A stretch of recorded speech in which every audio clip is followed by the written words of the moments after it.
Kisah dahulu kala, di Jawa Timur ada seorang raja bernama Prabu Brawijaya yang berkuasa di Majapahit. Sang Prabu memiliki seorang putri nan cantik jelita bernama Dyah Ayu Pusparini. Kecantikan sang putri sangat terkenal seantero negeri. Banyak pemuda dari berbagai penjuru mencoba meminang sang putri, namun sia-sia karena sang putri belum berkeinginan untuk menikah. Melihat hal itu, sang Prabu mulai gundah, memikirkan masa depan putri tercinta dan kerajaannya. Sang Prabu ingin sekali melihat putrinya menikah dengan lelaki yang tepat. Suatu hari, terlintas dalam benak sang Prabu cara agar putri segera menikah. Maka, pada suatu malam, Prabu Brawijaya mengajak putrinya untuk berbicara empat mata. Ayahanda mengerti, engkau menginginkan suami yang hebat, sakti, mandraguna, dan tampan. Ayahanda memiliki ide agar engkau segera menikah. Akan diadakan sayembara, dan sayembara tersebut adalah bagi siapapun laki-laki yang bisa merentangkan busur Kiai Garuda Yaksa dan mengangkat gong Kiai Sekar Delima, maka dialah orang yang berhak untuk mempersunting dirimu. Mendengar hal tersebut, sang putri sungguh terkejut, namun tidak berani menolak bahkan melawan permintaan dari sang ayah. Putri pun menyanggupinya. Sang Prabu segera memerintahkan pengawalnya untuk menyebar sayembara tersebut kepada seluruh rakyat dan pangeran di sekitar Majapahit.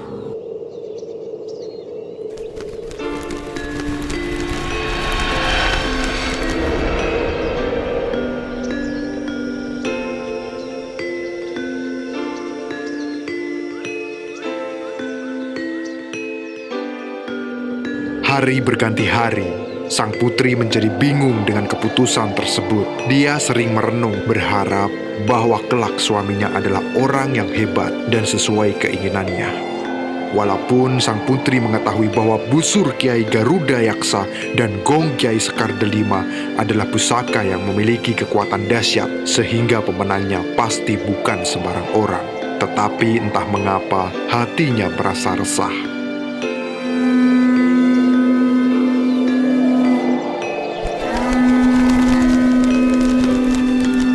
Akhirnya tibalah pada hari yang telah ditentukan. Semua peserta dari penjuru negeri telah berkumpul di alun-alun kerajaan.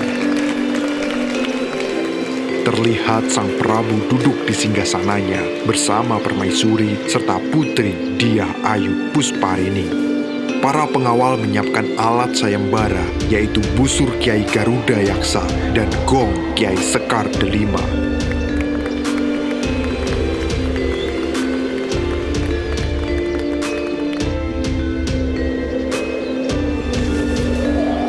Prabu Brawijaya memukul gong pertanda sayembara dimulai.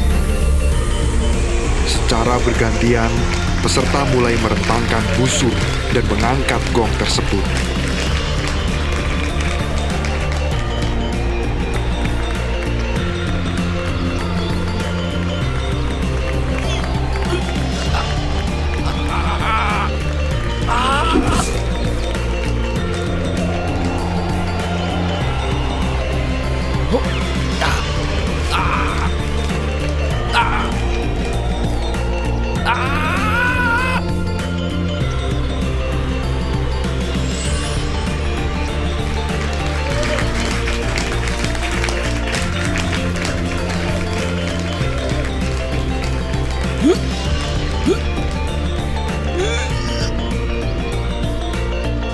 Namun, tidak ada satupun yang berhasil.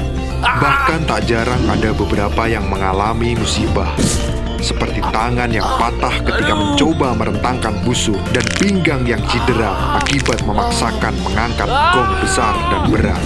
Prabu Brawijaya mulai gelisah karena takut tidak ada laki-laki yang mampu memenangkan sayembara ini. Ketika sang Prabu akan memukul gong pertanda sayembara usai, dari kejauhan terlihat seorang pemuda berkepala lembu. Dia mendekat dan berkata kepada Sang Prabu, "Ampun wahai Gusti Prabu, apakah hamba diperkenankan mengikuti sayembara ini?" Kamu siapa, Kisana? "Saya biasa dipanggil Lembu Suro, Gusti Prabu." Baiklah, kamu boleh mengikuti sayembara ini. Sang Prabu seakan meremehkan dan yakin bahwa Lembu Suro tidak akan mampu memenangkan sayembara ini. Dengan ilmu kanuragan Lembu Suro, merentangkan busur Kiai Garuda Yaksa adalah hal yang sangat mudah. Hal itu disambut riuh tepuk tangan dari para penonton. Namun, berbeda dengan sang putri, dia nampak sangat cemas karena tidak ingin bersuami manusia berkepala lembu. Ketika Lembu Suro bersiap untuk mengangkat gong Kiai Sekar Delima, semua orang nampak tegang. Tak terkecuali sang putri. Dia sangat berharap Lembu Suro gagal di sayembara ini.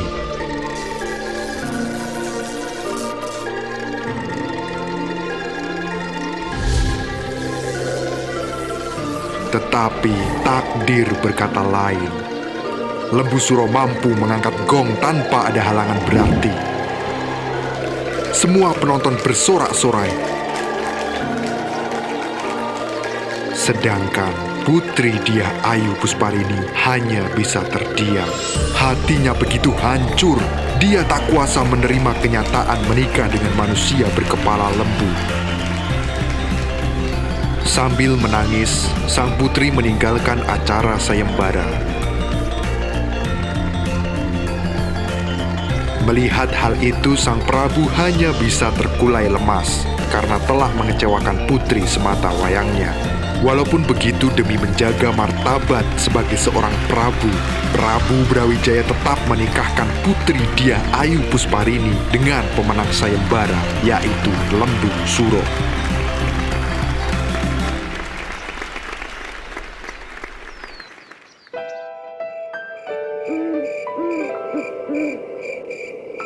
Sang putri menangis meratapi nasibnya. Berhari-hari dia mengurung diri di dalam kamar. Hanya diam saja melamun dengan tatapan kosong. Terkadang tanpa sadar meneteskan air mata.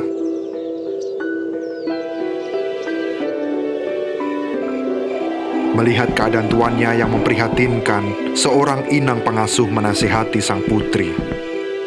Inang pengasuh memberikan saran agar sang putri membuat satu permintaan lagi kepada Lembu Suro sebagai syarat pernikahan. Dan syarat tersebut adalah Lembu Suro harus membuatkan sumur di puncak Gunung Kelut. Kelak sumur tersebut sebagai tempat mandi sang putri, tetapi harus diselesaikan dalam satu malam. Sang putri pun menerima usulan tersebut dan segera menyampaikan kepada Lembu Suro.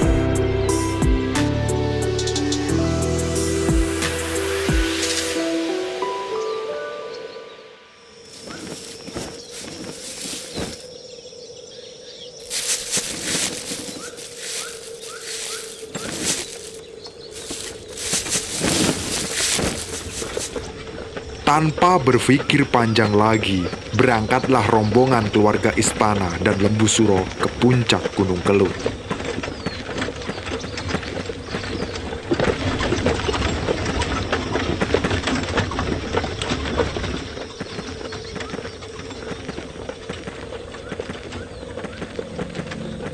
Senja pun telah berganti malam.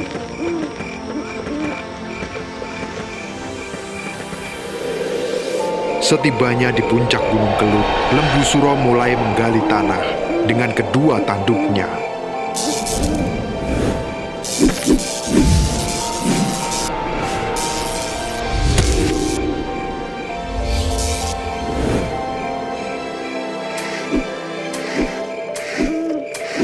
Bahkan tidak berselang lama, Lembu Suro telah menggali tanah cukup dalam. Malam semakin larut. Sumur yang digali semakin dalam.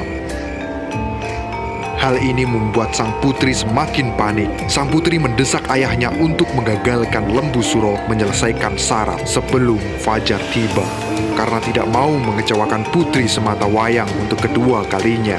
Sang Prabu Brawijaya memerintahkan pengawal untuk menimbun sumur dengan batu dan tanah. Tidak ada satupun yang berani menentang perintah Sang Prabu. Mereka segera melaksanakan perintah walaupun Lembu Suro masih berada di dalam sumur.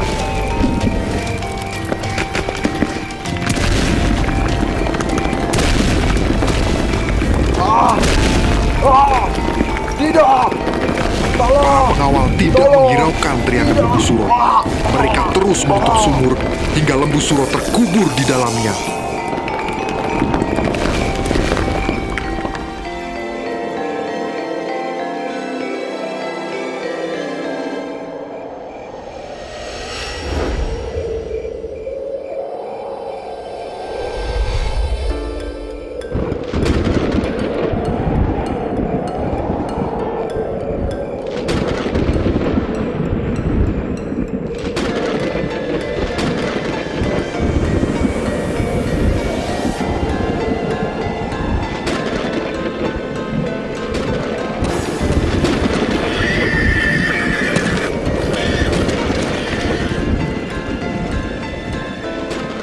Meski demikian, suara Lembu Suro masih terdengar dari luar.